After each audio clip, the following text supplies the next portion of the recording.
Informasi selanjutnya, Saudara, 3 anggota TNI aniaya warga. 3 anggota TNI di Sika, Nusa Tenggara Timur diduga menganiaya seorang korban hingga babak belur. Mereka marah lantaran korban diduga mempermainkan cinta adik dari salah satu pelaku. Pria bernama Andreas ini babak belur usai diduga dihajar 3 anggota TNI AL Maumere. Rasa sakit di tubuhnya masih dirasakan lantaran ia mengaku disiksa dengan menggunakan selang dan senjata laras panjang. Akibatnya sebagian tubuh korban terluka dan wajah Andreas memar. Diduga para pelaku marah lantaran korban mempermainkan cinta adik dari salah satu pelaku. Korban pun melaporkan kejadian ini ke Mapolres Sika. Jadi pukul pakai apa? Pukul pakai pistol, pakai kaki tumbuk, pokoknya pakai selang. Kau tahu bahwa dia anggota LAN?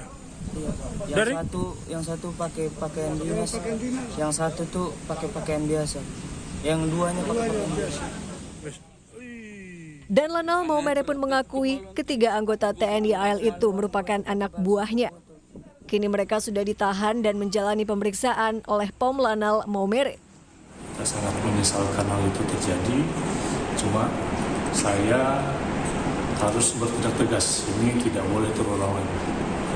Untuk prajurit Lanal, tidak ada ampun. Kalau benar mereka melakukan hal seperti itu, akan saya tindak tegas sesuai hukum yang berlaku.